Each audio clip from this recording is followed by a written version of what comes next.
this webinar session as part of ICFAI Online, the Wise View Interactive Webinar Series. Good evening, Professor Debashis Chatterjee. Mr. Rao, good to see you here. Very nice to see you, sir. We are extremely delighted to welcome you, sir, for this webinar, and we are eagerly waiting for you to address us. And I will briefly take you through the proceedings, sir. The agenda for the day will be about 25 to 30 minutes of talk by our guest, Professor Debashis Chatterjee. And then there'll be an interaction for about 15 minutes or so with a moderator, Professor Prasad, who is heading the academic wing at ICFAI Group. And then there'll be additional questions received from the audience, which will be again addressed by Professor Prasad. So this is broadly the schedule starting now. It is my honor and privilege to introduce the guest today, that is Professor Debashis Chatterjee. He is the director of Indian Institute of Management, Kozhikode currently, but he's a highly distinguished academician and an accomplished leadership coach. He has taught leadership classes at Harvard and at IIM Calcutta, Lucknow, and Kozhikode for nearly 2 decades. And he's been awarded the prestigious Fulbright Fellowship twice for pre-doctoral as well as postdoctoral work at the Kennedy School of Government at the Harvard University. He has trained more than 15,000 managers globally in Fortune 100 corporations and over 20,000 school principals and teachers. He's authored 18 books, which includes the latest one, the Karma Sutras. His books, Can You Teach a Zebra Some Algebra and Invincible Arjuna, have emerged as path-breaking books in the space of education in India. A glimpse of his latest book, that is Karma Sutras, is here, which is actually targeted at the new managers, the working professionals, where it focuses on leadership and wisdom in uncertain times like the one which we are going through. I request Professor Debashis also to tell us a little bit about this book as part of his address. Now, I request Professor Debashis to start his talk on how we improve the employability of MBA programs in India in general. Although we have titled it specific focus to online MBAs, but there's hardly any difference. The core focus areas would probably remain common. So over to Professor Debashis. I once again welcome you, sir. Thank you, Mr. Sudhakar Rao. I appreciate your taking the trouble of assuming that I would do justice to this theme that you've given me. However, let me tell you that there are no jobs out there of the kind that we are envisaging will be there when we step out of the COVID crisis. The jobs that are here are going to morph and change in a way that we wouldn't be able to recognize some of them. There may not be jobs, but there will always be a customer for your talent if you're genuinely talented. And if you look at the crisis as a golden crisis of a lifetime, of course, seeing what is happening all around us in these times, it is difficult to be optimistic. But I can tell you that this is true education. It's about seeing what everybody else sees, yet thinking in a way no one else is. And I personally feel that if you look at the flip side of a crisis, notwithstanding the tragedy that is unfolding all around us, tragedy of a lifetime, and my empathy with everybody around, but you must also understand that for the bigger earth, this tragedy is a sort of relief, because if there's an earthquake, it may be a devastation for human beings, but for the earth, it is readjustment of its surface in a way that the earth is more sustainable. So these deaths, although it may seem very ironic that I should be saying this right now, is very critical. So you can see the number one virtue of employability behind the word employability, not employment, employability, is a thing called self-awareness. And this is the number one virtue for managers, wherever you go, whichever way you look at it. Now, when you say self-awareness, you may ask, what is this self that we are talking about? We are talking about the 4 faculties of the human being: rationality, emotional fluidity, willpower, and ingenuity. These are the 4 things, the 4 faculties that contribute to what you might call the human capacity to manage, to do, to impact, right? And when you're out of sync with these 4 faculties, you face a crisis of the kind that you see. Our great heroes, Arjun, Alexander, King Lear, Macbeth, all of them go through crisis of enormous proportions. Now, whenever there's a disconnect between your rationality, your emotional nature, your will be crippled and your motor organs will refuse to function in the normal way. So we are looking at a crisis as much as a natural disaster as a human response to it. And please understand that, as I said before, the flip side of a crisis is an opportunity. If you look at the Chinese word for crisis, it actually reads also as opportunity. What is the nature of the opportunity? Just look at a crisis that we faced before. Y2K problem demanded the extensive use of Indian software engineers. Fixing the bug enabled Indian engineers to establish their credentials. This is the opportunity space. And they tripled our employment-based visa in the US. The crisis of the airlines and the travel industry is an opportunity for the edutech industry. Today, if you look at the Zoom, through which we are transacting right now, the market cap of Zoom is many times more than American Airlines, which is one of the most traditional. And so what you see, sunrise for one sector, it means sunset for another sector. So COVID-19 is changing our economy, as I said earlier. The economic pie will grow in terms of man-machine interface. It's also going to create new opportunities. Industries that were one time stable, such as hospitality, food services, are now facing serious hardships. If you look at the travel industry, we are traveling as a last resort, health, security, value of the technological interface between reality and us is increasing exponentially. Today, if you are looking at a bunch of university students who want an experience, what would constitute a workshop floor experience? ABB is giving us a factory in the classroom. So you can see that the factory can come to the classroom through technology, through artificial intelligence. 85 million jobs will be lost, but 100 million new opportunities will emerge. There will be new industries and services that did not exist before. University education that used to be 4 years will now be spread over 50 years. You can see the nature of education is changing. So broadening and deepening your skills, investing in skills of the future and in values that last a lifetime, ability to handle non-routine jobs, imagination, experiments, preparedness, coalition building, bravery require deep cognitive and empathic ability. Things that machines cannot emulate. Caregiving, for instance, value of authenticity, value of sustainability, this will go up. Your job, of course, will not be your whole identity. Your career will be part of your larger identity. But there's a whole spectrum of things that make you who you are, like your interests, your relationships, your friends at work. So with this backdrop, I'm looking at the learning challenges, and I'll just put a little context to what you might call why online MBA, before you talk about online MBA. Understand the context. Learning is no longer going to be a function of place and time. That's very clear to us. This pandemic has dismantled schooling, but it has not dismantled learning. In fact, learning has moved from hardware to software to everywhere, literally.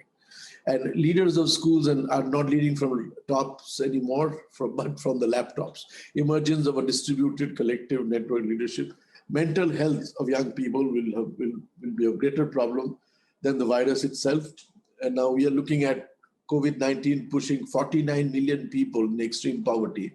Impact on young people will be devastating. So this has exposed the fault line of traditional education based on pure commercial considerations or university systems. It has also highlighted disparities in access to digital devices and internet connectivity.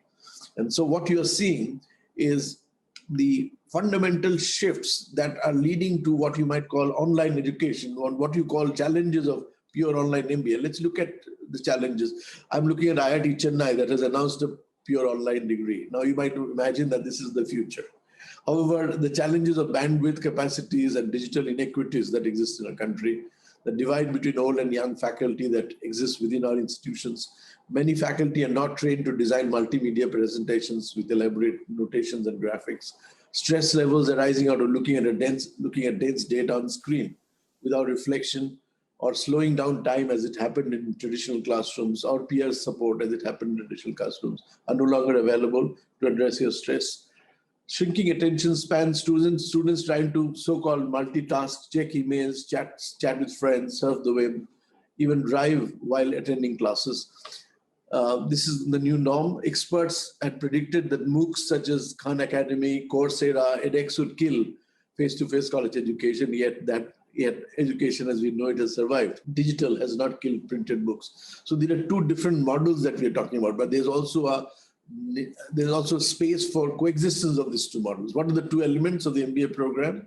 leading to the new synthesis. First is the commoditized part of the curriculum that can be delivered asynchronously through technology platforms. For instance, teaching Pythagoras' theorem or frameworks in management. It's pretty much the same everywhere in the world, but teaching frameworks, routine, and content at the basic level can be commoditized, can be done through, asynchronous modes of teaching learning, can be done online. However, the second part of the MBA education, which is the social experience of learning, engagement that requires personalization, human interaction, interpersonal processing time, reflection, peer group learning, the quality of engagement is best in the offline mode. Therefore, what we see emerging, as everybody says, it is visible, is a shift to the hybrid model, a combination of face-to-face and remote learning. Now, what kind of capabilities that the MBA online or offline will give you? Or the hybrid model will give you. I'm going to talk about 3 elements that are going to be very critical for employability going forward, and I hope you're listening, those of you are listening. The first element is what you might define as clarity. In my book, Karma Sutras, essentially is talking about the clarity that cuts through the fog of information, asymmetries, misleading information. That clarity is very critical. Now, the word karma, and I'm just going to explain a little bit about the book. The word karma is misinterpreted by a lot of people as my fate, my karma. The karma doesn't literally mean fate. It simply means a cause-effect relationship. If in India, you have a car accident, you say, this is my karma. No, it is not your karma. It is a law of physics that you violated. Law of physics says 2 objects cannot be in the same place at the same time. And if you try to do that, there will be an accident, right? That's not karma, that's cause-effect relationship. So what you see is karma is essentially our neglect of systems of the past that has brought us to a certain context. Karma is context. And this context has to be negotiated. This context has to be overcome. So when you say you have to sort of, let's change our karma, it simply means changing our context. Karma is not such an esoteric term. So you need clarity in a turbulent world. What is clarity? In uncertain times, it is more important than the quest for certainty, because there's no certainty in the inner universe. It's not certain how long this COVID thing will last. It's not certain when the job flow will happen again. Most of it is uncertain. So you need a mental capability to deal with uncertainty. We are not dealing with uncertainty on a daily basis. Please remember, our brain is tutored to deal with certainties. A brain is not trained to deal with uncertainty. Now you have to retrain the brain. So the clarity will come from distinctions that you have not made before. One distinction is between who am I and my role. For instance, I am a same person who goes to different rooms in my house. I go to the bedroom, I go to the kitchen, I go to my living room, I go to my garage. Now, I will not be behaving in the same manner in my bedroom as I would do in my living room, right? Because fundamentally, there are different roles that I have. Different rooms have different purposes, functions. Similarly, I have many roles to play in the course of life. But the person who's playing the role cannot be mixed up with the role per se. See the confusion between my role and me as a person. This is the primary clarity that you must have as a professional. Now, you've acquired an MBA, or you are unemployed, or you have graduated from an Ivy League school, you are not suitably compensated for your capability or your pedigree.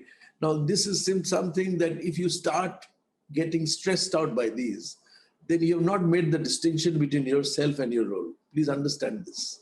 A lot of people are living the past in the way it used to happen in the past. Life is no longer going to replicate the past. The future is going to be very, very vastly different from the past. The way we teach, the way we learn, the way we commute, the way we are employed, the way we address each other, the way we attend conferences, the way we go to restaurants. Everything will change. And it will change not for 1 year or 2 years, it will change for a lifetime. And you can see the ability to reconcile with death. I have seen people who are not meeting their parents because, COVID infected. They can't even go to the funeral of their own parents. It's something that was unimaginable in the context of India, but it's happening. So what you're saying is that the roles would be like different glasses. You wear sunglasses, you are reading glasses, you're driving glasses based on what you're doing at that point in time. And so if you look at COVID situation with some clarity, and if you look at the difference between I have to compete with a barking dog, which is not a small challenge, Mr. Rao, but I'm trying my best. So who we really are, what your professional role is. Roles will not define the limits of our identity. You can lead from any position. Now, the point is, you can see the flattening of hierarchies in organization is very clear. If you look at Pepsi has started sending chairs, cushion chairs to their employees in Bangalore. Why? Because we realize that the employees will sit on those chairs for a long time and they don't need to come to office for a long, long time. So they might as well be given good chairs to work from. So what you are in your professional capacity, in your hierarchies are going to change. Imagine those vice presidents of multinationals that had X amount of money for their travel budgets. So they will have coffee in Spain, they will have lunch in London to exhaust their travel budgets. Those are luxuries nobody can afford anymore. And so these luxuries that cannot be. So you have to see that your identity is changing. It is not about leading from the front or designation. You have to lead sideways through influence. You have to lead from behind through service. And so clarity is a continuous process of reframing your roles constantly as a learner. As a learner, what is the role that you play as a learner? How can you learn despite, there's a form of knowledge called stolen knowledge. Online MBA and offline MBA are two different things. Offline MBA survives on knowledge that can be stolen from faculty. A faculty may be very bad, but the student can turn out to be very good. How? I'm going to give you a quote from Rabindranath Tagore, Asia's first Nobel laureate. In fact, Tagore said that I had a very bad music teacher. And he was so bad that, I was much better than him as a student, but I could steal from him some things that he could not teach himself. So we all have capability. Teachers have capability. They have read a lot. They have read much more than you. But if they're not able to communicate through the platform that you have to steal around and figure out what is he talking about? Which frames is he talking about? So you have to go beyond that. The second element of clarity that will be important is what I might define as compassionate engagement. What is that? It is the fact that you have to understand compassion. The word compassion is often mistaken as a feeling. Oh, I'm feeling very compassionate. It's not feeling. Compassion is action. Please understand this. The moment you are compassionate about someone or something, you will immediately tend to act on it.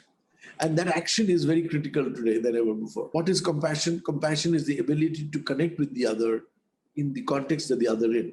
And if you look at what causes this compassion, there's a element in the human anatomy. This is called limbic resonance, which means if I see somebody suffering, immediately there's an arousal in me, in my limbic system, limbic brain, which is back of the brain. And we are connected to each other without any physical device, through an emotional resonance that I connect to a person who's suffering.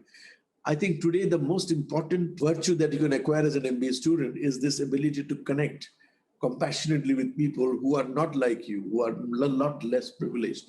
How is this going to help going forward? It's going to help in the simple manner that it will connect you to another dimension of your personality as a manager. As I said, compassion is action. Are you able to see a problem before a problem has become a problem? One of the ways of compassionate engagement is 15 seconds in the morning, you meditate on one pain point of your customer or your consumer.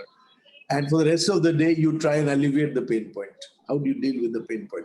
So the fundamentals of compassionate engagement is that everyone is coping with this pandemic differently, coping with the uncertainty differently. There's anxiety, there's stress in the environment.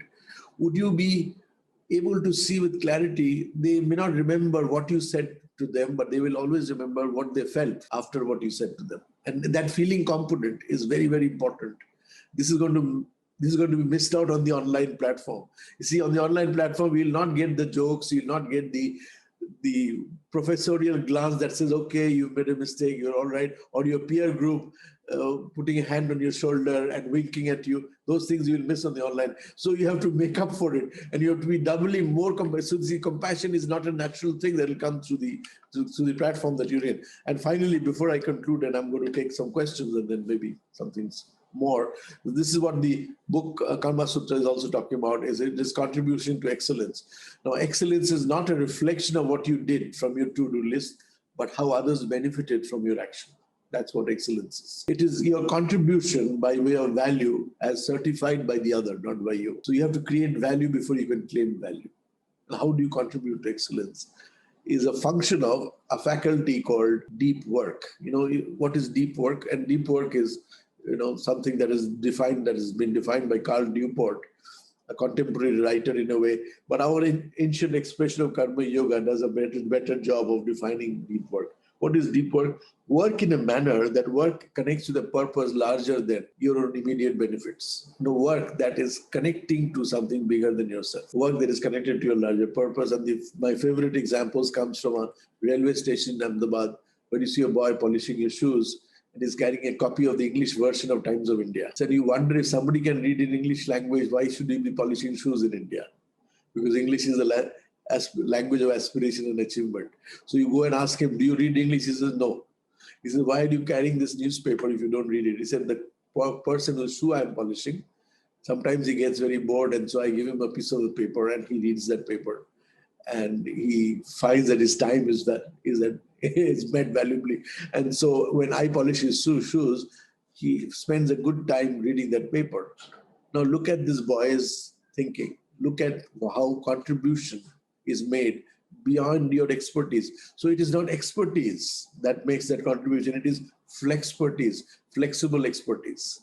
Expertise that is flexible enough to make a contribution. Today, online education in MBA is essentially about flexpertise.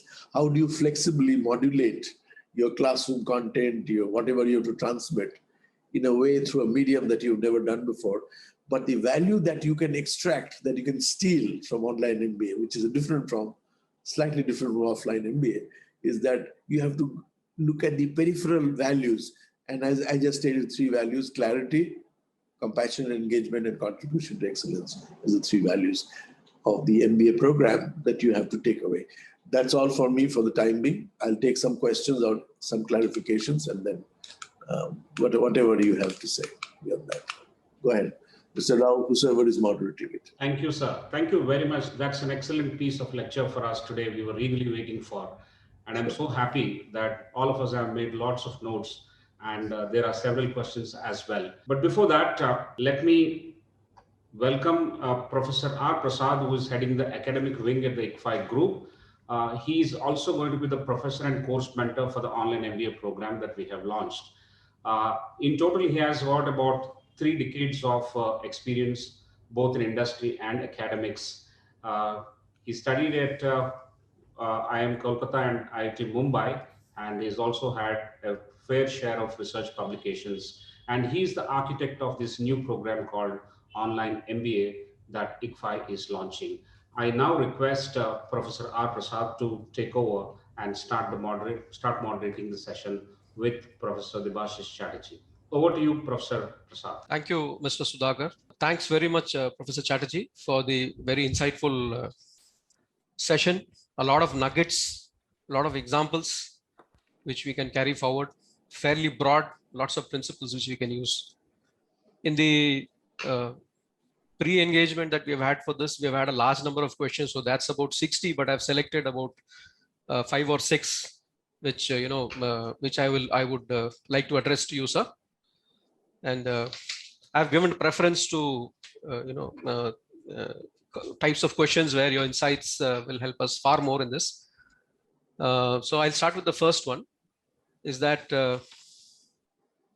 how does one improve learning engagement online with a definitive focus on hard outcomes? This is the first question, sir. So the moment you talk of engagement, you're talking about a human being. A camera is not engaged. A camera is a device. So please do not define engagement in terms of technology. You may define as much as possible. The telescope does not see the magnified, see the distance. It's the human eye that sees the distance. A telescope is a device. So how do you increase engagement? The question can be reframed as, how do you shorten the distance between the learner and the learned? It's a very simple question. How do you draw a straight line between the learner and the learned? How is intertransference of meaning, information, know-how, all of that is done?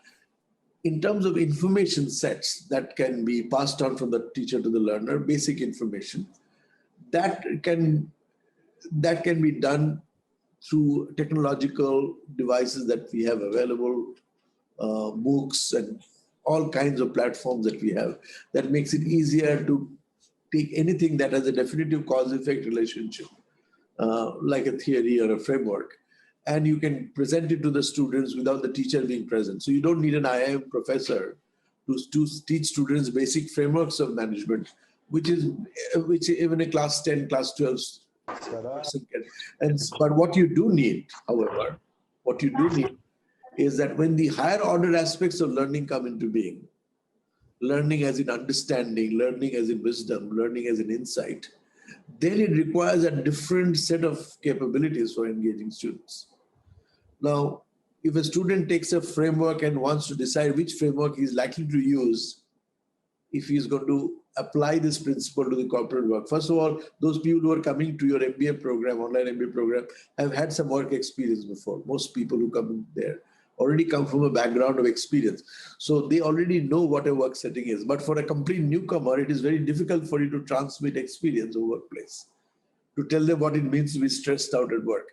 But those who have already experienced, you can build on that experience, but it requires much more than technological intervention.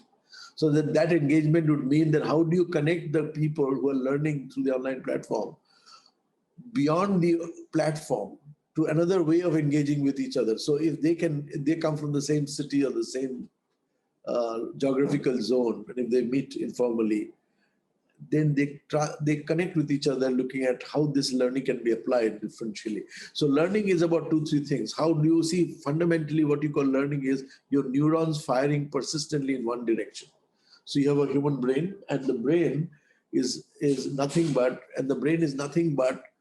trillions of neural connections. And these neural connections are essentially, electrochemical responses. So you're talking about biochemical responses. So the neurons that fire persistently in a certain sequence or a direction is what you call learning.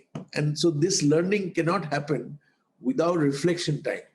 So if you want to increase in quality of engagement, you increase quality of reflection, which is not possible in a fast-moving medium like that. See, when you're writing on a board with a chalk, you are allowing the person who is writing it, who is deciphering what is being written, as well as the one writing. Both the teacher and the student has a chance to reflect on what is being written. But when you're seeing it on a screen, that time is cut short. You're not giving the person time to reflect. And so that is a loss in terms of understanding. Please understand this, right? So if you're trying to understand a phenomena and you're not able to make eye contact with the rest of the class, sometimes your professor is asking you to define a particular thing and you have not been able to define it, the class laughs. And when they laugh, you get the cue as to what has gone wrong or right with it. And somebody else helps you in the process. That social component of learning is gone. So there are 2 aspects of learning, and you have to understand these 2 aspects very clearly. One is the informational aspect. The other is the social aspect. Engagement has to happen at both levels. However, social engagement is far more difficult and far more critical to higher order learning than information transmission. And so to enable social engagement, you either need different modes of teaching or different uses of technology that you have not yet found out, or ways of, you have breakout rooms. It's much easier to create breakout rooms on their current platform. Now, if you know how to design this breakout room experience as well. So the design element becomes very critical. So engagement at what level? At the information level, at the social level, at the intuitive level, at the wisdom level. Okay, and so all these require different degrees of. So I said it requires rationality, it requires emotional depth, it requires willpower, it requires ingenuity. Learning is a function of all the 4. Are you able to bring all those 4 elements that constitute human faculty of learning? If you're not, then your engagement would be limited to that extent. I hope I've made my thing clear. All right. If you have other questions, please go ahead. Thank you, sir. The next question is about the importance of leadership strategies in pandemic times. Leadership strategies. Well, see, the thing is, you have to understand leadership is a function of who follows you. You cannot be a leader without a follower. And you see, the moment you recognize a leader, you recognize a follower. Your first follower makes you a leader. So the next question you have to ask is, after who follows you, why does he follow you? Or why does she follow you? What does she follow in you that is in you? And so once you recognize that, leadership is born. So in pandemic times, that fundamentals have not changed. What has changed is the mode through which followership is generated. Today, if you're in if you're in social media, you're on Facebook, you're on LinkedIn, you count number of followers, number of likes. Now that followers, this hunger for followership is very deep. And you have to understand who follows you. But if you ask your followers why they are following you, what is it about you that make them follow you? These questions you have to ask as a leader. Why is somebody following you? Once you understand that, then during pandemic times, you'll be able to deliver for them what they're looking for.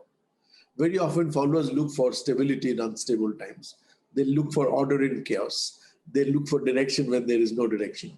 And so when you are able to provide these three, you can be a leader. You can tell them what to do in pandemic. You find a new recipe for dealing with pandemic symptoms. You will be a leader in no time. So you can see people from people from All India Institute of Medical Sciences and other medical schools never realized they'll be on television screen for such a long time. They have become unannounced leaders of India. Expertise takes over leadership during pandemic times because that's what people are looking for. So fundamentally, ask that question: who is following you and why you are being followed? If you can find this answer to these two questions, you'll find an answer to what leadership means in the pandemic times, right? Thank you, sir. Yeah. The next question is about how should young MBAs prepare themselves for uncertain times like these during graduate school? Now there are no longer young MBAs, there are only MBAs, right? Yeah, shelf life of an MBA is 40 years. It's not 1 year or 2 years. You have to constantly reinvent yourself. And you can't call yourself young MBA. At age 50, I can see people coming into IIMs and they're picking up the MBA program. So in MBA is not young, people are not young anymore. So I don't know why you should call that a young MBA. However, if you if you ask me, so what was the question? Young MBAs, what was the last part of the question? How should young MBAs prepare themselves for uncertain times like these during grad school? Yeah, so the thing is that how am I going to prepare for uncertain times? This is called, you may call this, you must call this wilderness skills, or you must bring some randomization in your life. If your life has been predictable, if your life has been routinized, if your life has been something like you do every day on a regular basis, that life is being seriously challenged. So you have to understand that you bring some more randomness in your life and be comfortable with it. That's the first thing. What is randomness? Randomness means that you have no idea what you have to do, how much you'll get paid for what you're doing. You may be paid much less in this times than you ever paid before. Are you prepared to accept those kind of changes in life? If you're not, are you prepared to do housework? Are you prepared to cut vegetables, work in the kitchen? Today, my students are learning, taking my classes from the kitchen, from while driving cars. You do not know what they're doing, but when their video is off, you have no idea what they're doing. The fundamentals have changed. So it is no longer learning happening inside a classroom. Learning has spread to, location becomes a non-critical element in learning. And these are the changes that have happened dramatically in a very short period of time. But these changes will have a long-lasting impact going forward. Because today, if you have realized that you can technologically do things at 1/10 of the cost of an offline program, then why should you spend so much time coming to a school? So the 4-year undergraduate program is coming under huge stress. For 4 years in an Ivy League school, you spend a couple of crores of rupees to get a degree. Is it worth it? People are raising these questions. See, by 2050, 47, there'll be about 4 to 6 billion middle class that will be looking for education at a fraction of the price point that you're paying today. Are you ready for that world? You're not ready for that world yet. Are you ready for an 11 days MBA spread over 11 years of life? No, instead of a 4-year curriculum at a stretch, can you give 1 year every 5 years? So in 20 years, you can complete a 4-year degree. Now, those will be more the norms than an exception. Please understand that the structure of the university system that was steady for about 300, 400 years that structure will have many weak links that will have to be revisited, that has to be dismantled, and significantly so. Today, our fastest growing program in the IIM system, you have to remember IIM Kozhikode was a pioneer in digital MBA. We are not pioneers because we wanted to invent something. Because if I had to go to Delhi, I had to sometimes take a flight via Dubai because there's no direct flight from Kozhikode to Delhi. Right? So we said our best option is to go online. So we went digital. We were the first in India in 2001 to start the online MBA. Other IIMs followed us. Other institutions followed us. But why did we did? We did it out of desperation, not out of aspiration. We wanted to get out there from a small town in Kerala, cut off from the rest. So today we are visible everywhere because we started very early and we started redefining management education again and again and again and again. This year, 2020, we started 4 new MBAs. One in liberal studies, one in finance, instead of one that was there for 24 years. 25th year, I launched 4 programs. Now imagine the stress of having to deal with 4 programs. Now we realize that the basic component of the 4 programs, the information component, was the same. The value add for each of these was different, and we needed different faculty to deal with it. But technology was capable of dealing with large quantity of the program. So if my preparation for the new world, online MBA, that preparation would mean that, am I ready to challenge my own assumptions of what education is? How long education should last? What it must cost? All of these will have to be reevaluated very differently. And if you're willing to do that, you are ready for a world. And today, if you can design your own program course, there's an opportunity. National education policy is moving us in that direction, or trying nudging us in that direction, that you can design your own curriculum. Why are you dependent on a curriculum from a traditional university? Today, for $100, you can take a course in Berkeley, in MIT, in Harvard. Why would you not take that course? It's an online course. You can do that. However, before you design what is good for you, you have to be aware of yourself. That's why I said number 1 virtue for a manager is self-awareness. You have to understand who you are as a person. And that understanding is much more critical than what it was ever before. Once you understand who you are, you'll be able to handle the challenges much better. Arjuna is confused in the middle of a battlefield, and Krishna is giving him a conversation point, and it is a 700 verses of motivational literature called Bhagavad Gita. In that, Krishna is never telling Arjuna what to do. It's not about functionality. He's telling Arjuna who he is. And once Arjuna recognizes who he is, what he has to do is very clear to him. Now, a lot of your time, a lot of the MBAs don't reflect on their own capabilities, their own strengths, what their problems are. No, that reflection is very, very important. Now, like I said, self-awareness will continue to be the number 1 managerial skill. If you do not understand this, you must do it now, because this is how you're going to take the courses and the opportunities that are available to you at a price point. Who would have thought 10 years back, 15 years back, that you can take an MIT course or a Harvard course for $100? Did you ever imagine? Would you have thought that you can get into an IIM through a certification program at a fraction of the price of the IIM course? You don't know. So the thing is this, that things are changing, but you have to know how to make use of this opportunity in alignment with who you are, your own strength, which is primary. And your search for what is useful to you is secondary. So the primary thing is to figure out who I am.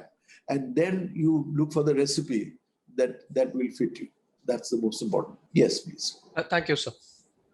The next question is about, why is so much importance for college brands than skills? Why is there so much of importance for college brands than skills?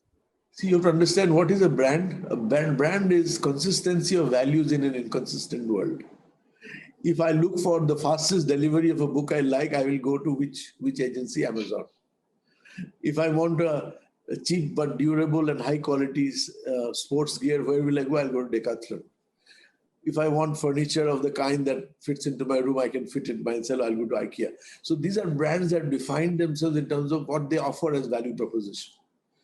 Institutions that are great brands are constantly, repeatedly doing the same things excellently. You have to understand why brand is important. So if you come to IIM Kozhikode and if you enter my class even 2 seconds late, you'll be thrown out of my class. Why? Because time is a very important criteria in our campus. Meritocracy is a very important criteria in the IIM system.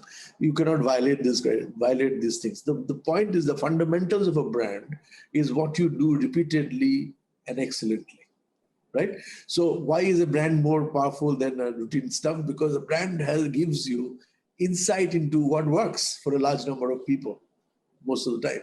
So once you become, doesn't matter who you are, once you become, we have affirmative action, we have gender diversity in IIM, 50% of our MBA students are women. Well, as before they come to the campus, they are women, but the moment they enter the campus, there's no man and woman. There's only one student. This is a meritocracy. And you have to understand that the defining values of a brand education are nothing but consistency of values. And once you understand that, then you realize the word values are defined in the Indian tradition as guna. What is the guna of an IIM? What is the guna of an MIT, Harvard? Guna has two meanings. It means quality, it means multiplier effect. So guna multiplies, the brand value multiplies. So once you're a brand, you can charge a premium price because people are willing to pay. They will rush to come to you. We have not reduced our fees during pandemic times. We have given more scholarships, but no, we have not reduced our fees. Why should we? Because guna is what defines us. And the fundamentals have to be clear. Why is a brand a brand? Why is branded education? It's not an either-or proposition. Either way, brand is a short circuit through which, see, if an employer sees 12 people with 12 degrees from 12 different universities, and he has only 10 minutes to decide whom to call for an interview. Is he going to do a look at your horoscope and ask your father and your mother or your peer group about who you are, or is he going to look at the brand that you have gone through? And immediately he gets a synoptic view of who you are, where you went to. So brands work in that way. They shortcut. It's a shortcut to find out who you are. And so brands will always be powerful. They will remain powerful. You cannot take the brand value away overnight. And you may accumulate as many information, as much of qualification, but one good brand helps, and you understand why it helps, right? Thank you, sir, for that valuable answer. The next question is about, are online MBA candidates less preferred in placement to offline MBA candidates? Yes and no. If you are Bill Gates doing an online program, you will not be less preferred because your experience counts, right? If this is Debashis Chatterjee who's done an online course on cooking, he will not be less preferred because his credentials are established. So it's not about online, offline. It's the base on which you're mounting online or offline. If your base is good, then it doesn't matter which line you've taken. The fundamental thing is an offline gives you a good access to a good base. So offline means that you've had this quality of teachers. This was your peer group. This was the campus you were in. And so the learning is more or less standardized. You see, we are isomorphic. We are looking at an isomorphic world, which means each one wants to standardize everything based on a certain value. So once you're an IIM graduate, you belong to an isomorphic institution called IIM. The brand of IIM rubs it on you. From IIT or from the IIT, brand rubs off on you. And so the point I'm trying to make is that it is a way of accessing. If today offline is not valued by the recruiter, is because the recruiter is not sure where did you get your social skills or your application skills from. You may have all the information, but have you got the application ability? Have you got a peer group that has nudged you in a certain way? So the doubt that sets in the minds of people in terms of offline courses is that there's a standardization of what is a cohort that will that they will take, because your cohort is not defined clearly. The admissions processes are pretty loose. The idea is to expand the size rather than make it exclusive. So if it is a massification of something, it will lose its qualitative value for sure.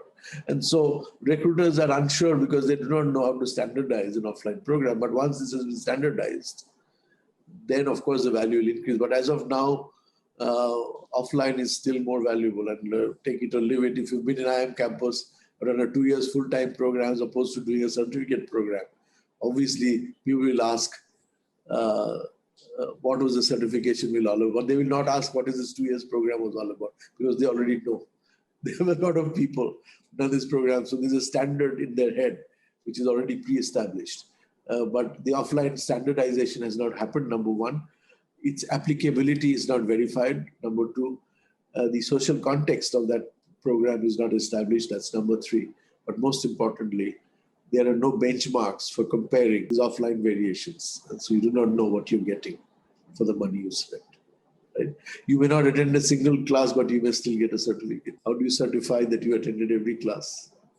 Okay, you may rig the examination and you can get an offline certificate. So see, the fundamental thing of university is what we do, we create knowledge, we disseminate knowledge, certify knowledge, and then we monetize knowledge, right? 4 elements.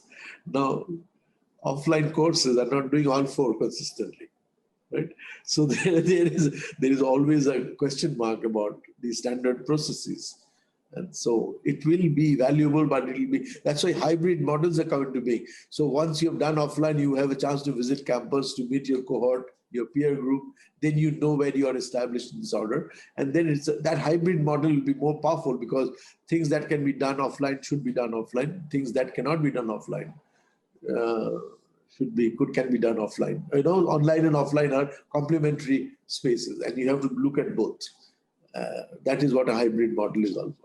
That's why hybrid models are becoming popular, because they are verifying what is only a guesswork. They're verifying whether your peer group is like this and they have this kind of experience, and what do they appear like in the human form and shape. And so that establishes a certain standard in your head. That's why hybrid models are going to be important. Thank you, sir. This is the last question. There are quite a many, so I've just taken the last question. And how do we maintain a rigor in the online program? See, again, rigor and relevance are 2 important issues that often come up in academic life. So how do you maintain rigor of online program from the point of view of whom? That's a question. From the point of view of the student. So from the point of view of student, if you're looking for a rigor, how do you come to an offline class? Are you prepared? If you're only prepared to see how your top half looks like, whether you're wearing boxers or you're wearing chappals, it does not matter. See how we have beaten the whole need for... See, there's a certain threshold of preparedness before you go to class, a real physical class. You know you're going to be watched from all kinds of people. 360-degree view of who you are, right? So if I'm going to be watched from all sides consistently, then I have to be prepared. So I have to have a threshold of preparedness. And if I don't have that threshold of preparedness, I cannot go to a physical classroom. But that threshold of preparedness is not required because you're among 300 students, you're hiding somewhere, you can switch off your... And so your attentional value that you bring, your engagement value that you bring to any class is fundamentally much less. So how do you prepare for an offline class is essentially how do you prepare for online classes, how do you prepare for a real classroom? So have you done your homework? Have you read the books? People say textbooks will become irrelevant. I don't believe that it will be relevant because textbooks give you a lot of time to go back and forth, to write notes on the margins, to read again and again. But in the online mode, you don't have that luxury anymore. So there's no way to test whether you read your textbook unless an exam comes. So you see, the evaluation in an online program happens at the end of the entire program. But the evaluation in a real classroom happens every day. If you've not read a case study, the professor will look at your face and do a cold call and you'll be drawing a blank. So the evaluation is going to happen continuously. And that is a great thing for learning. So if suppose I tell my student, hey, I'm going to cross-check with you. If you have understood what I've taught in my class, in 2 minutes, you have to revise whatever I have taught. Give me a summary. No, the guy will listen to you as though his life depended on it because he knows he has to do a summary at the end of the class. Do you see what I'm saying? And so the preparedness that you have for a real classroom, please do it for an online classroom. You can see I'm wearing a jacket, I'm wearing a shirt. I've prepared my background to meet you. I've done my due diligent homework, even if it is an online thing. And it is 6 o'clock, 7 o'clock for the director's time. It's beyond my office hours on a weekend. So if I have done my homework, it is because I am not seeing the distinction between online and offline. I'm not making the distinction between learning here and learning. Learning is learning. And for learning, the learner has to be ready. I'm going to end with a beautiful, and the learner must watch himself a little bit. And that watchfulness is very critical. In a real classroom, you're being watched all the time, right? But in this class, you're not. So this is a story, and I'm going to end with the story. And I hope the story makes sense to you. This is a story about a Greek philosopher who goes out every day from his building, and he's sitting by a pond, and he's watching something there. And the security guard, the watchman of the building, sees the philosopher going out every day, And he says, I have to figure out what he does. Every day at night he's going out. So he follows the philosopher. He goes and watches him and sees that he's looking at a pond quietly for hours together. So when he comes back, he says, sir, I am seeing you watching a pond. What do you really watch? The philosopher says, what do you do? He says, I'm a watchman. He says, what do you watch? He says, I watch people come and go all the time. He says, I'm also a watchman. He says, so what is the difference between the two of us? He says, there is a difference. While you watch people come and go, while you watch the whole world, I watch the watcher. I watch the watcher. So are you watching the learner? That's fundamental. Are you watching the learner? Is the learner ready to learn? Is the learner dressed well to learn? Is the learner prepared to learn? Has the learner done his homework? It is very difficult to check that in the online mode. So thanks for all these beautiful questions. And the answers to other questions can be found in my book. Doesn't matter what your question is, the answer is in Karma Sutras. So look at it, right? It's a very comprehensive book. And I hope you get hold of it and do a review of that, more importantly, so that I know that you actually read the book. It'll be beautiful. If you do a review of the book, I'll give you a clue as to what my next book is about, right? Thanks a lot for your time. Thanks a lot for your attention. Thank you, sir. Thanks a lot for the insightful responses as well as a wonderful presentation in the beginning. Sure. Right. Back to Mr. Sudhakar. Mr. Prasad, would you like to give any remarks so that for the benefit of other people who have joined, if they have left any questions for you, probably we can take them for a couple of minutes more, because we have 6 more minutes to go. I request that you can probably take those questions and respond, if that's okay with you. Yeah. In fact, I had some from what Professor Chatterjee was saying. I was looking at landing on the ground. So I actually had a presentation. I can skip that if that is required, but it kind of connects to what has been said, as well as goes into specifics for the audience, which has asked a fairly good number of questions. So how would you like me to do that? If you can quickly take us through that presentation, it's fine. And then it helps us see something on the screen and easy to register. Sure. So I'll do that. Thank you. I think the first highlight I'd like to share is, looking at what has been mentioned as some of the important skills for 2025. And I think one of the points that Professor Chatterjee was mentioning, self-management comes in right there. So you've got innovation, problem solving, innovation, creativity, self-management, working with others, technology use and development. These are the major skills. So this is what I'd like to start with. I think this we need to keep in our mind, and we also need to keep in our mind that what is going to happen in 20, 30, 10 years down the line. What are the skills which are needed? We don't know much about it right now, and so the attitude which is required is that of learning to learn. It's taking a bit of time for my slides to move, so I'm just waiting for that. Do you have a mouse? Yeah, here you are. The second point I'd like to mention is from a countryside. This is the India Skills Report, and it shows a fairly abysmal picture of what the higher education system in India is doing. When I say abysmal, I'm comparing it with the other countries, and I think there's a long way to go, and then there's a lot of minds which need to come together to see that this is achieved. And in particular, we emphasize what is there in the MBA program. You see that it is fairly small. Now, this is nothing to say about the top 50 institutions which have got very high percentages of placement. So I think that's the next point which I want to drive home.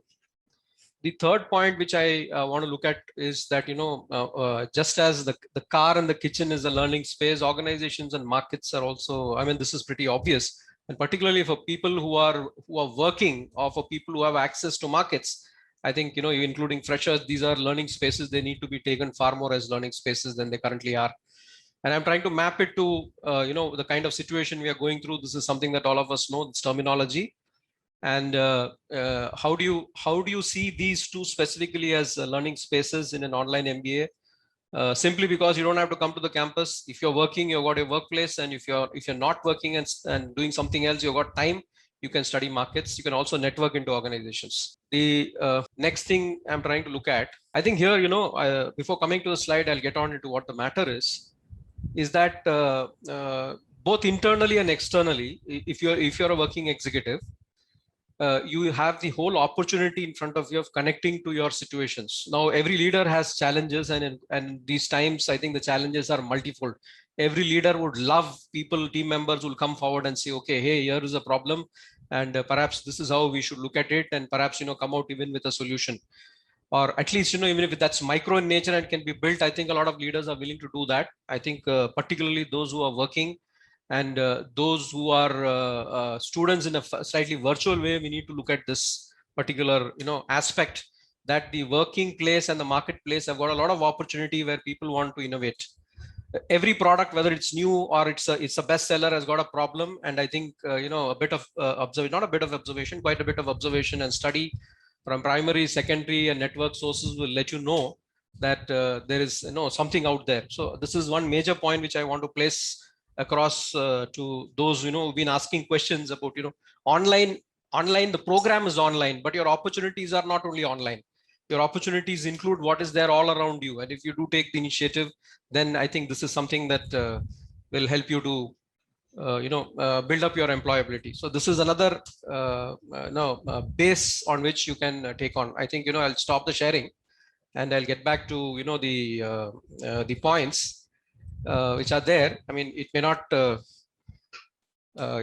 may not be able to see the slide, but the other thing which I want to map here is you've got you have experience when you are working, and from that experience, as Professor also pointed out, you need to reflect. And from your reflection, along with your program conceptual framework, I think you can conceptualize, and then you can experiment. This is a famous theory, Cope's theory, and this actually can be built into people who into people who are working, as well as people who are perhaps freshers but can have access to marketplace. I think the circle needs to be built up well for people to extract the best out of these two learning spaces, both the workplace as well as the marketplace. So I would call it hot spots of learning, workplace and marketplace. The next major point is that the modern learner is very distracted, is impatient, is overwhelmed. So he's looking at small things. So I'm also talking about people who are largely working. Why even working? I think people who are students also have very less attention spans nowadays.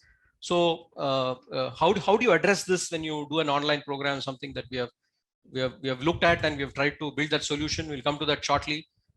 And then what exactly does employability consists of? I think there are many definitions. You can always refer to it and find out. But there is applied knowledge. There is effective relationships, including with yourself, in which self-awareness comes. And then you have got workplace skills. One of the important points that you need to build in when you do your employability is your career readiness. And so in this career readiness, one of the things we do when we start off is we do have a selection process. And this is more in order to see what your starting point is. What is your learner profile? What is your aspiration? What are you trying to look at? Why are you investing into this program? How much time will you be able to spend? What are your strengths and weaknesses? So understanding the learning profile, self-awareness is something else that we try to help you out with through sessions, because without self-awareness, it'll be very difficult for you to connect to the context, to the kind of opportunities, job opportunities you want to look at, the kind of lifestyles which exist there, the kind of demands which are placed on that. Is that what you want? So this integration of the self, the concept, and the context runs through continuously when we talk about career readiness and learning. So self-awareness is there, personal development plan is there, career exploration is there. These can all be initiated, and with technology right in front of you, you can have a lot of people from the corporate world who can come in and give inputs on this. And finally, you have this very, very strategic thing about the career choice. And last but not the least, you should be able to develop your own portfolio. So if today how you present yourself is extremely important. And if you're able to package it well and put it into the online world, I think a lot of companies will, and if it attracts a lot of companies, or at least it attracts the companies that you're interested in, I think if you package it specifically for that personalization, I think these things help. And we are trying to build all these things into the program. Someone asked a question about competencies here, and this includes knowledge, skills, and mindset. They are bundled layers, bundles of knowledge, skills, and mindset, and they work in very different contexts. So how you go about building your competencies is something that you need to carefully design out when you do your first year and your second year, and we've tried to put a lot of effort into that.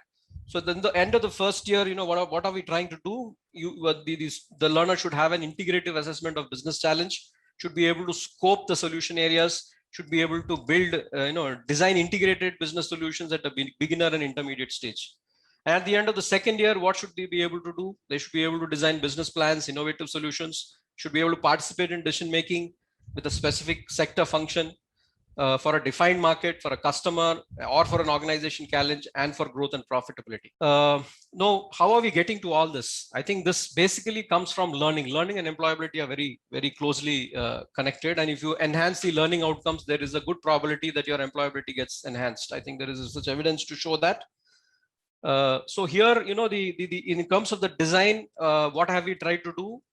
We have tried to be careful about our design on the learning environment, careful about the design on the learning processes, and we have defined our learning outcomes. So the interplay of these three is something that has been looked at carefully right from the program outcome stage up till a weekly and a learning object stage.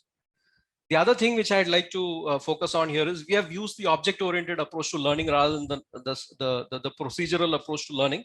And I think technology has helped us a lot here. So if you want to build your, your learning around the situation, so that's what cases are about. That's what management games are about. That's what simulation is about. That's what workplace learning is also about. So all these are object-oriented approach. So object-oriented approaches to learning gives you far more absorption and retention, as well as the reflection, as well as how it relates to what's happening in the practical world than procedural learning. Here, the analogy I'd like to draw is the difference between procedural programming and object-oriented programming. Object-oriented programming is used so extensively nowadays. The equivalent of that is something that we have tried to build, that is basically build learning objects. These learning objects are far more suited to competency building than the procedural approach. Now, what have we done in the learning object design that makes it different? First is our approach is micro-learning. So the learning nuggets that we put in, and this here I'm referring and I'm equating to the information set that Professor Chatterjee was talking about. So here, you've got these nuggets which move from 2 minutes to 15 minutes. It's learner centric. It increases knowledge retention. It is less time consuming. You can learn on the go. It improves motivation. And what is the object design here? Object design, you have a small nano case, micro case, or what you call a story. And then that is followed by the learning concept, and that is followed by the activity. Now, these learning concepts have been placed by looking at the curriculum. And so every curriculum that you look at for a subject, you've got what you have your must knows, you have your should knows, you have your could knows. So we focus on the must knows first, and then we disaggregate that into learning concepts. And then at a later point in time, you also have the option to aggregate them. But the foundation is laid on micro learning, and this is the object design. So if you ask me in summary, there are to kind of communicate how the program design is. There are about 18 types of learning objects. Now, why should so many types matter? Because learning styles differ. So a lot of flexibility is needed. Some people do something, some people do some other, learn through some other method. So we've got about 18 types of learning objects. We've got about 10 types of learning activity, and people can choose different types of learning activity in order to get there. And if you actually aggregate the total of what is done, the theory is at about 25% and the practice is at about 75%. This practice requires you to, this includes what you do on the net. It includes what you do in the marketplace. It also includes what you do at the workplace. So for those who are in the workplace, they would hardly have any other time. Most of their work would be in the workplace, and what they contribute here would be that. So if you actually aggregate what we have done on those learning objects, as well as the engagements and the assessments, it comes to this sort of a figure.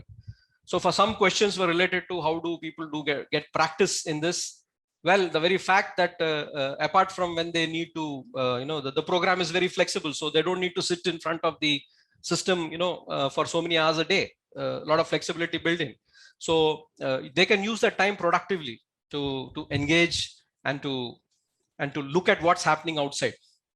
So in this journey, we have built about 22,000 situations. These are all real life situations. These are all stories, nuggets which come from the world of management. And we have used these situations to build up what we have shown in the micro learning approach design. So what happens then is that every bit of learning that you do is scenario driven. So if you have a skill and then you want to convert it into a competency, then all these different contexts will help you to do that. And I think this is available at a micro level. At a macro level, looking at the program structure design, the drive is towards innovation and entrepreneurship. I think the situation is such that there's so many things which are changing. And so the current solutions, the current products and services, they all need to change. If the leaders don't change them, there'll be somebody else small who will come in and change them.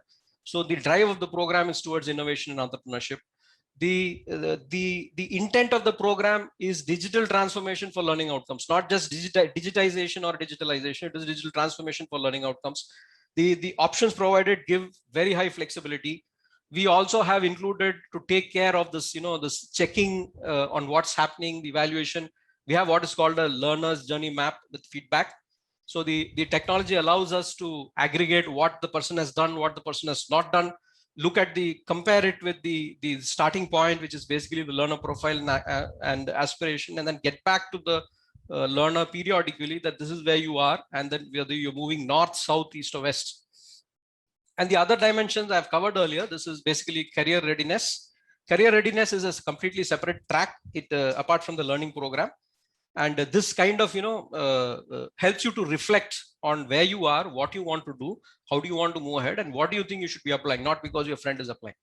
And lastly, but not the least, I think any education program today should help the student to get into the mode of learning to learn, because continuous learning is here for the future, and nobody can escape it. As Professor Chatterjee rightly pointed out, it's about what you can do across the span of 30-40 years with the program that you have done. So education is extremely powerful, and if you can make the program into something where you can get into a mode of learning to learn, so that the student doesn't have to come back and look at the same things again from just a knowledge perspective, it would be beautiful. I think this is in brief what the session is. I just want to conclude by leaving this point in the presentation, that our next webinar is on the Mahabharata and the MBA. And it is by Dr. V. Raghunathan, the former professor at IIM and ex-CEO ING Vaishya. So that's as far as the presentation goes. And there are a huge number of questions here. So I'd like to, which are directly related to the online MBA. So I'll take some of them. Sudhakar, Mr. Yeah. Sudhakar, how much time do we have for that? First, I would like to conclude a little bit here, because we need to thank Professor Debashis Chatterjee for his presence. I think right from the start, we have been immensely benefited by listening to him. I'm personally quite excited to know certain concepts today. It's very difficult to summarize what Professor Debashis Chatterjee has mentioned. It in itself is like reading the book. But some of the top of the mind things are about karma, which is context. And basically, compassion has to be seen as an element of action within you. And excellence is basically, deep work and connects to the purpose that you are actually existing for. And then more importantly, from my personal point of view as well, brand is something which multiplies your guna, multiplies your values. So that's pretty very interesting and fantastic for me. So we will reflect on all these things and make use of all these concepts. And the way you presented it was quite exhilarating for all of us, and not only me, but all of us around the screen today. Thank you very much, sir, once again for your time and valuable presence. Thank you very much, sir. Yes. Now, Professor Prasad, I think you can handle those questions. I think we can take maybe another 15 minutes. We should be able to finish those questions. I think it's important that we address them. Thank you very much. Over to Professor Prasad. Thank you, Mr. Sudhakar. And the first question which came in, I've taken it in the sequence of time because we gave a Google sheet. So I think first priority to those who gave. Is it possible to create effective managers without getting in touch with real customers? My issue is credibility of learning and application of it. Only the program is online. I'm reiterating this, but all the other time you have at your disposal. So if you're a working executive, the situation around you is the context, and it is how you connect those situations and provide solutions using the conceptual frameworks that we are providing to you is where you add the value. So that is not online, that is fully offline. It happens in your mind, it happens through your 5 senses.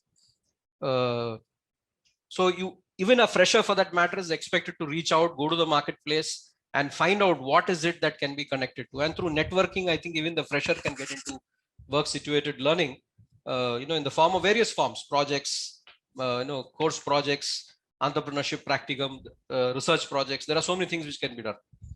The second program is about online programs provides place utility, convenience to all its stakeholders, whether skills like critical thinking ability, problem solving, emotional intelligence, etc. require these could be delivered or nurtured online. See, we have used certain employability frameworks. They are at the back of their mind when we designed this program. And one of the most popular ones is what is called the career edge model. The career edge model, basically the full form of that is, there are 5 core elements. Career development learning. This is equivalent to the career readiness that we were talking about. So if you don't have that part of it, you may be fantastic in the subject, but you don't know what's happening there. You don't know whom to network with. You don't know, which to apply to. All these things come in there. So it includes career development learning. It includes experience. The E, the second in the edge, the E is for experience, and D is for the degree, the subject knowledge and understanding that you get. G is for generic skills, transferable skills, core skills that people keep talking about, your communication skills, your interpersonal skills. And the last E is for emotional intelligence. The emotional intelligence E is actually the self. It's not just emotional intelligence, a lot of things there. Some people call it the mindset, some people call it emotional intelligence, some people call it, self-efficacy. So a lot of things there, but it all has to do with the self.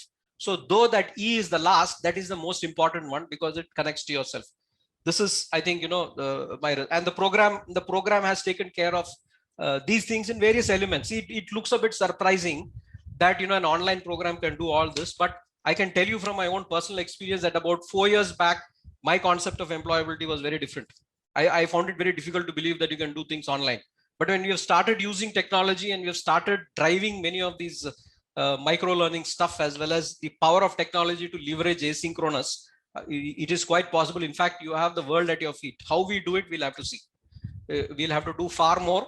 We have, planned quite a bit right now. And I'm sure when we get into the program and we learn quite a bit and we are very adaptive at what we do. The next question is about, I think this was taken care of by Prof about learner engagement. I don't want to, there are some points, but paucity of time, I'm not going to add to it. Another question about what are the key competencies to improve employability of the MBA students. I think we talked about it as, the bundle of knowledge, skills, and mindsets. It's a bundle. So it's an object. So for instance, you have gone out and resolved conflict. 2 people are in conflict. You have the skill to go and resolve it. There is a situation, there are characters, you have gone and resolved it. So that's one bundle. You do that iteratively for different people, it becomes a competency.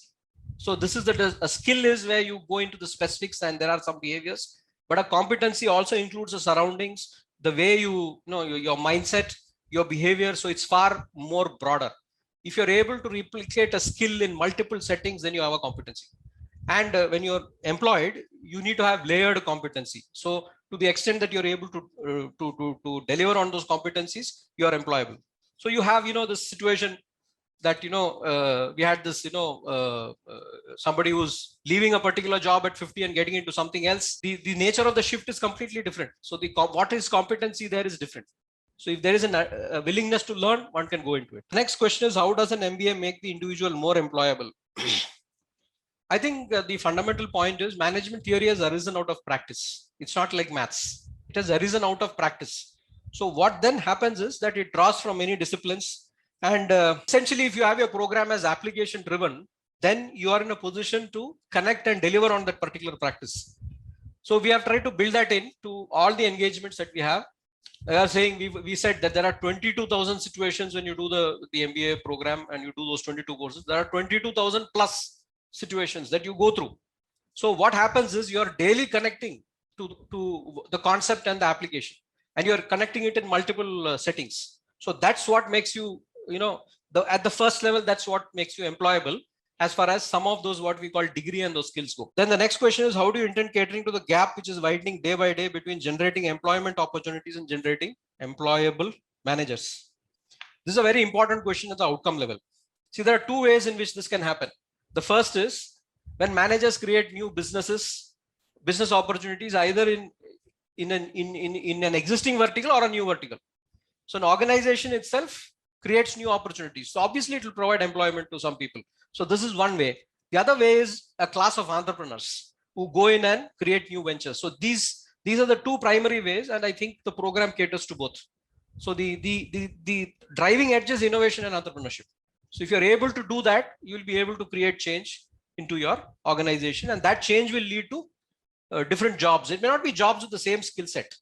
It will be jobs with the current skill set. After pursuing MBA program, can a student pursue PhD? Absolutely. This is a top ranked university, and you can very clearly pursue your PhD. How long this program is? 2 years. How is it better than offline mode, which gives the student a campus living?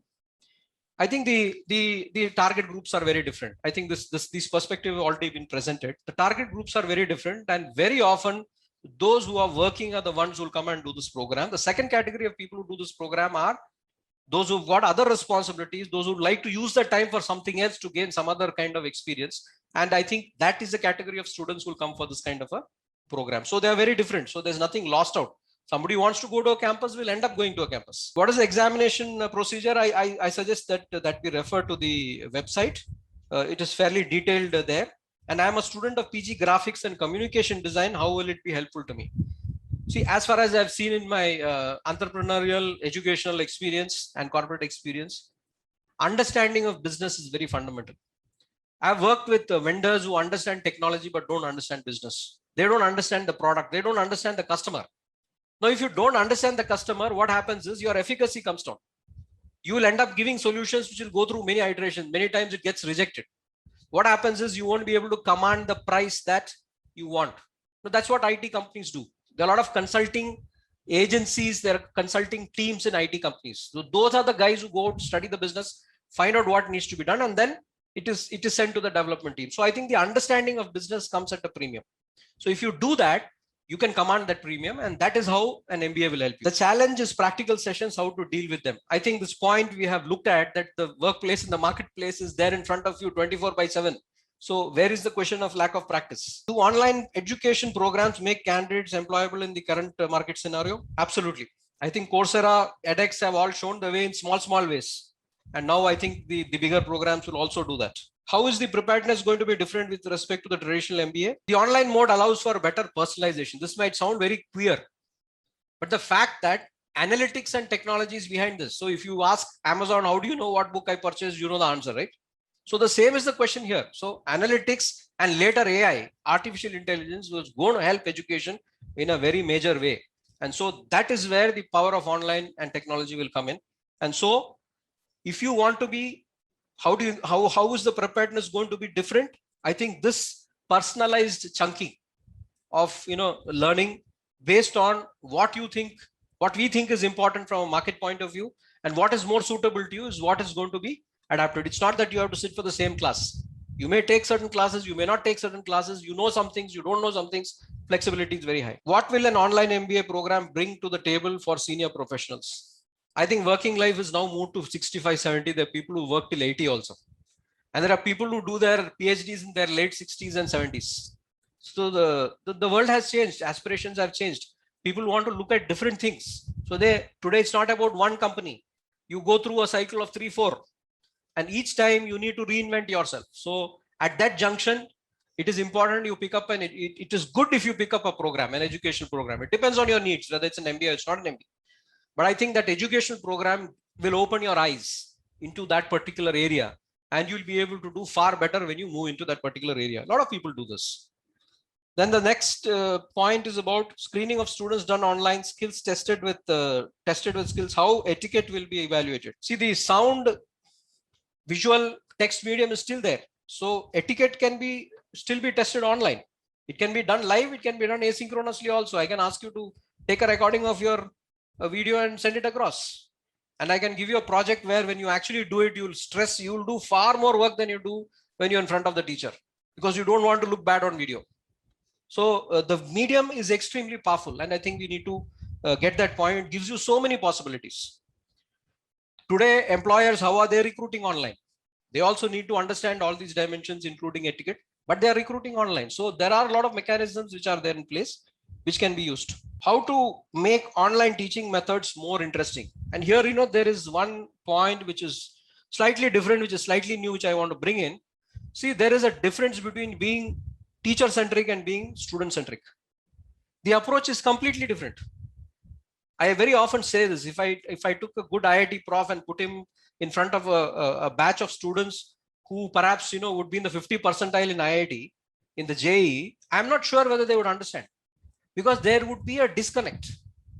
Student-centric learning is when you know who your target population is, and then you have methods which go into personalizing it for them, adapting it to them. So I think this learner-centric approach is extremely powerful, and technology takes you into the drive for learner-centric.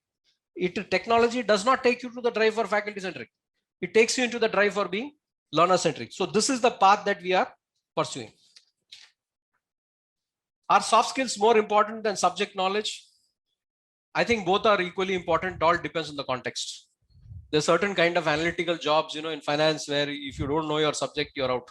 But there's certain other kind of jobs where your soft skills matter even more. So it all depends on the context. Has credibility of online increased over the years, or the skepticism still continues? I think COVID has significantly changed the scenario. Perhaps if COVID was not there, the way online would have been looked at would have been very different. It would, not have got embraced so quickly. So one is that. Second is organizations have also started digital transformation to various degrees.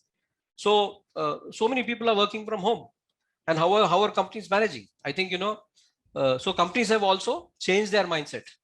These two combined, put together, I think has increased the acceptability of online learning, and which is why the regulators in India have allowed for online MBA programs. Are we going to do the same management orientation that we did in the pre-COVID era? Absolutely not. COVID has changed life for all. Agility is a primary requirement. And this calls for you to build the competency of learning to learn. What you see today is not what you see tomorrow. You may be in a certain role today. That may not be the role which has got value tomorrow. You may need to move into some other role. And you should be willing to adapt. So this learning to learn is something that is going to matter in the time ahead, this post-COVID time. So the program is designed for this. The program keeps on looking at your learning to learn ability. It's not so much of whether you got it right or wrong. The question is whether you have been able to adapt. Subject matter may change. Today, it may be some sort of AI. 5 years later, it may not be the same sort of AI. It may be in a completely different stage. So while you learn a subject at a certain level, the inherent talent that you need to carry across is your ability to learning to learn. If you do that, whatever technology comes 5 years later, you will be able to adapt that for your use. It's not necessary that you have to learn everything. Different team members will do different things. You must know how to get to an outcome from whatever talent is available. Validity of the degree for employment.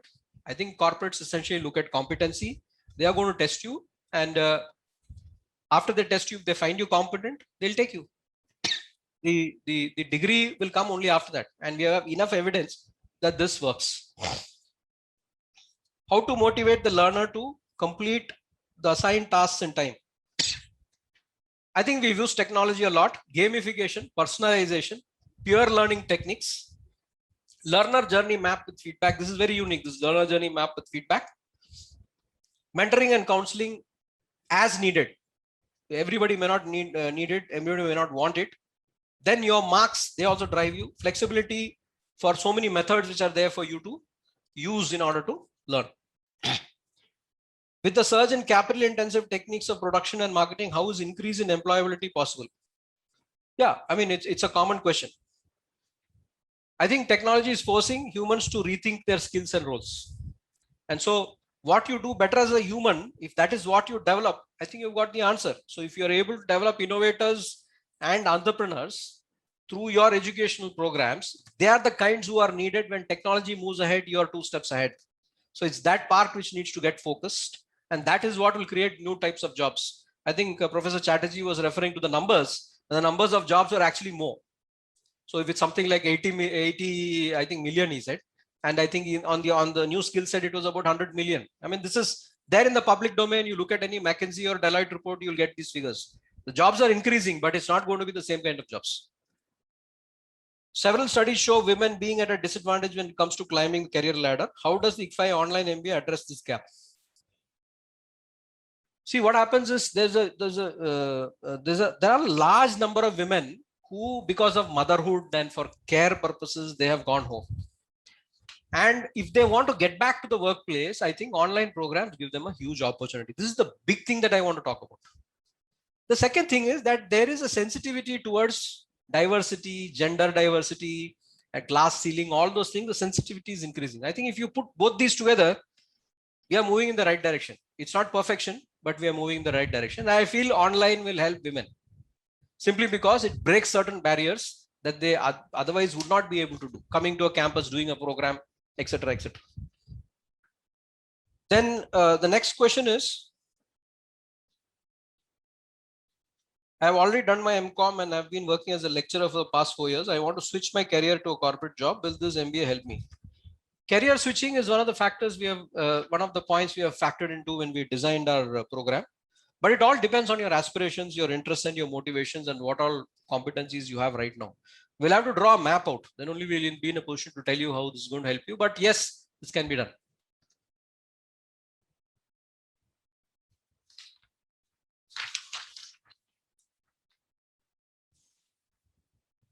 How will job opportunities be if this online MBA is done along with the CA? My view is that this is going to be a multiplier effect.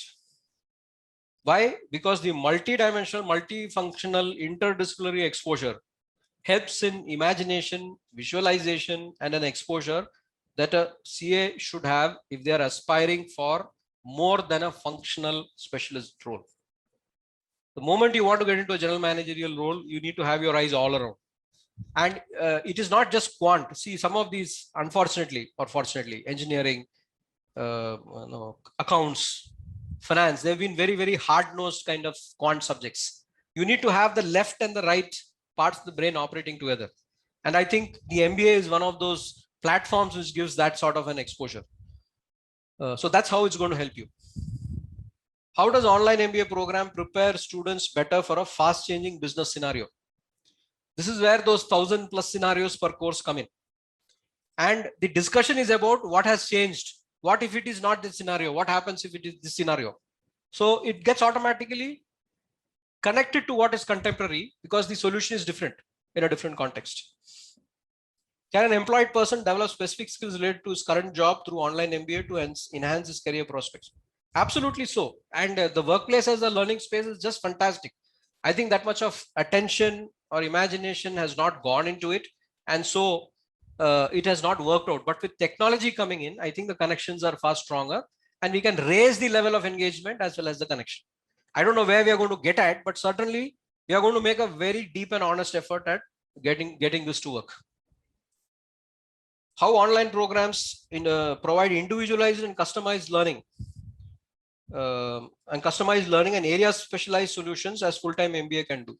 I think the differentiating factor is technology. Technology and analytics aids in personalization far, far more than you actually sit and try to work your mind on individuals, because everything will be in front of you. And from that, you will be able to figure out what the gap is, what is the suggestion, what else to know, everything is clear. So technology is going to aid in that. And I'm sure that this is going to work out pretty powerfully. I'm just waiting for AI to come in far more heavily into education so that all of us can adapt it. Is this eligible for government jobs? Absolutely. I think there's an MHRD notification on this. Will the same be available in regional language? This is a policy matter which the university will have to decide. So certainly making it available in the learning in the regional language will increase access, will increase employment. There's no doubt about it. But whether the university wants to do it or not, it's the university's decision. So that's a policy decision. I wouldn't comment on that. How do we maintain rigor in the online program?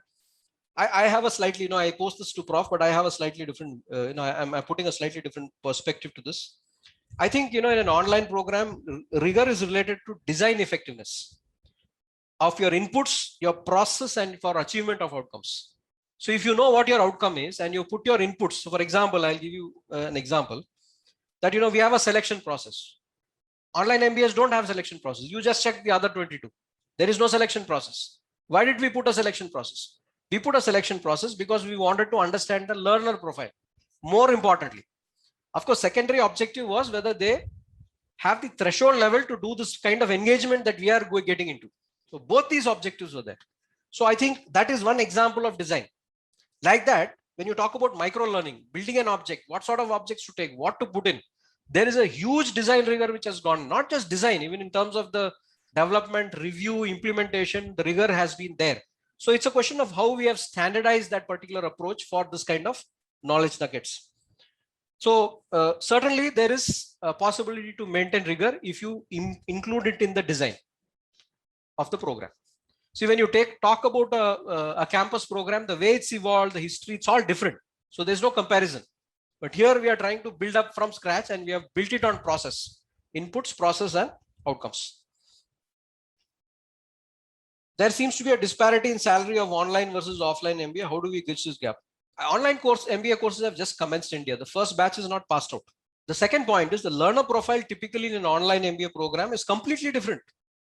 And the average experience will be far higher.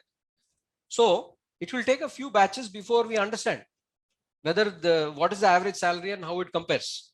I would expect it to be different because you're talking about experienced people. There seems to be benefits of doing online MBA. Is it worth it? Absolutely. I think all these points that we made till now are in that direction.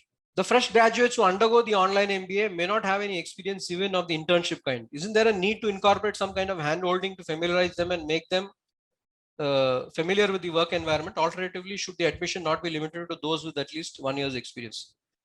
I refer back to the point that the program has 75% application and only 25% theory. And the 75% application is both at the marketplace and the workplace.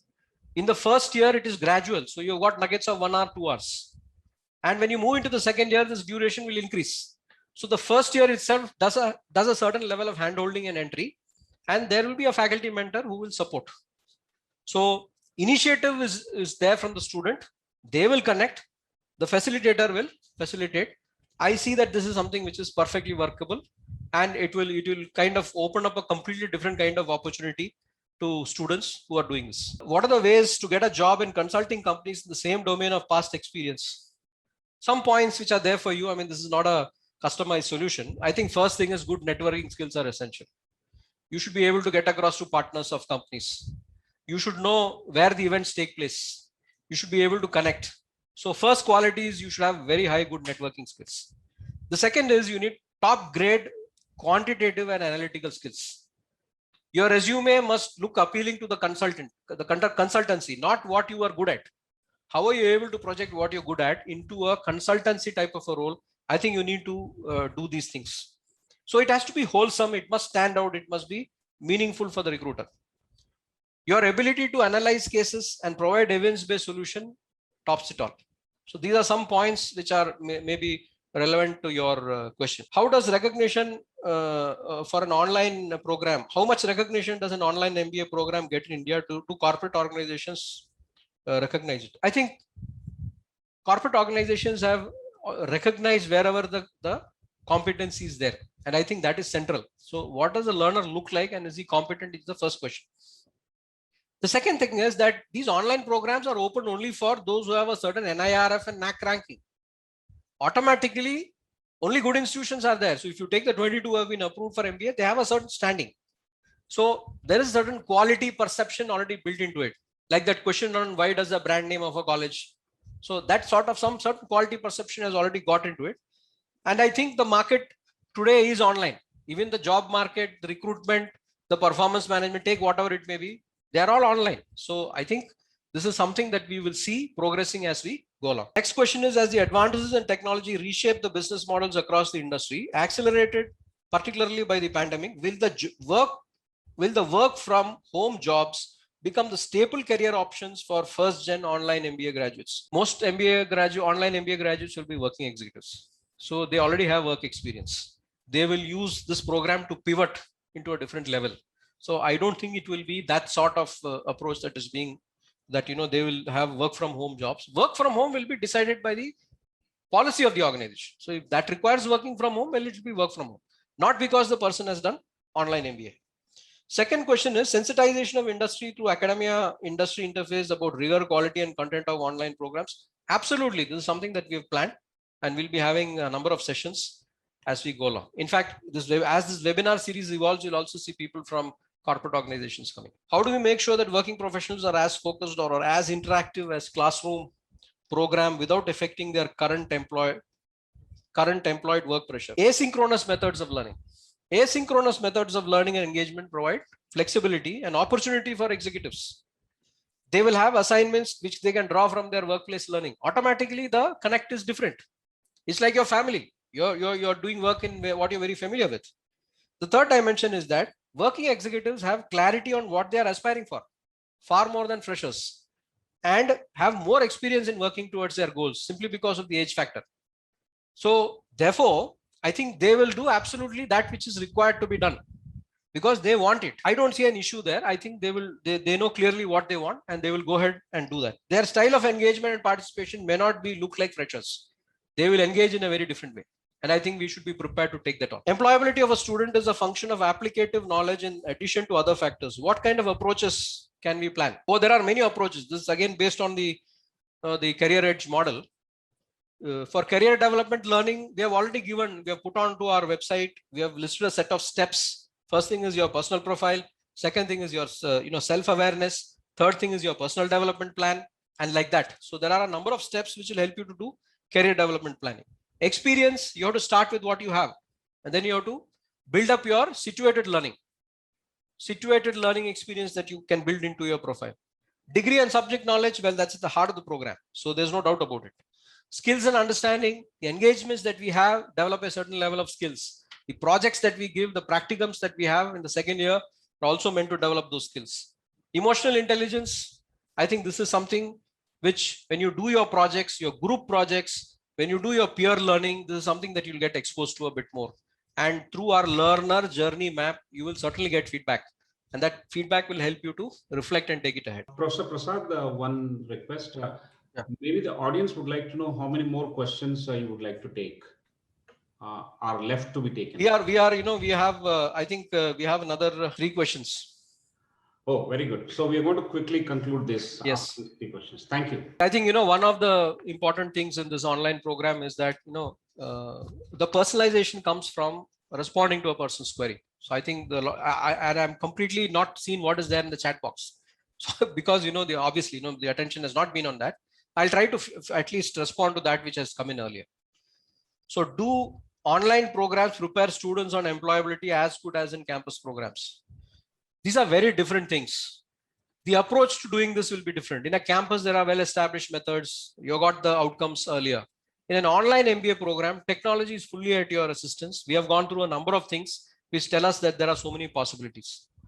Our gut feel and our intuition is that it will be possible, but the methods will be very different. Is it available to international students? Yes, it is. The UGC policy allows for international students. And this is the last one. An online executive MBA from foreign universities considered to be more worthy than distance MBA from Indian institutes. I think the profile of the learners who go for both these programs are very different. And automatically, the outcomes they get will be very different. Automatically, you just cannot compare both of them. They are of a totally different breed. So that's where I would rest as far as that question goes. I think I've tried to kind of, cover all the questions in the limited time. And I hope something has, something beneficial arises out of these responses. Thank you very much. Professor Prasad, I must confess that it's so pleasant to hear to your voice and the way you are explaining each and every question. I personally felt that we can go on and on, but then we have to keep in mind some of the concerns of time that our audience might have, and therefore we had to probably reduce the kind of time that you have spent. But nevertheless, it's a great deal of time that you have spent and distilled the valuable concerns that they have, the genuine concerns that they have with respect to this new mode of learning that is emerging. And we are all looking at that. Therefore, these are genuine concerns. And these are addressed in a very matured, methodical, systematic, cool manner, like the way you have done, and connected that to the value this online MBA program offered by ICFAI is proposing for the prospects who are going to join this MBA program. I think it's been quite beneficial. And the recording also, when we are going to place it on our website, at their own pace of time, at their own convenience, in the asynchronous mode, as you say, they would like to go back and look at this, the recording of this webinar as well. But I think the time that you have spent very clearly tells us that you are an embodiment of design leadership. I think it's fantastic, and hats off to you. In the first part of the session, we had a very good session with Professor Debashis Chatterjee. He, as a fountainhead of knowledge and wisdom, has created an impact, what is called a lighthouse kind of impact. And in the second part of the session, Professor Prasad has taken us through several aspects by focusing on the details. And I'm sure he has worked with what is called a handheld torch and thrown light at some of the pearls on the beach. I think it is that kind of impact that Professor Prasad has created. I'm immensely grateful to both of them for delivering value and engaging each and every one of us around the screen today. So, ladies and gentlemen who have attended today's session, you will be very happy to know that we have another session coming up on 7th of May at 6:30 p.m., which is the third in the series of Wise Views webinar, interactive webinar series that we have. And that is going to be handled by Professor V. Raghunathan, who is an adjunct professor with the Schulich School of Business, and he held various hats before that. And therefore, it's going to be extremely interesting. The topic is the Mahabharata and the MBA and what are the lessons for the workplace. Is going to be extremely interesting, and I'm sure we are going to have audience cutting across various sectors and those people who are not MBAs also would like to join probably for that session. So I invite all of you to very meticulously follow the updates that we give on the website and social media and join us back on 7th of May. Till then, I thank each one of you and the organizers who have made sure that everything is going on smoothly, seamlessly till today. And I'm sure it is going to go on for the next webinar and the many more that are going to come. Once again, thank you, Professor Prasad, for your valuable time and the inputs and the insights that you have shared. And thank you all. Thank you very much. Thank you, Mr. Sudhakar. So thank you all.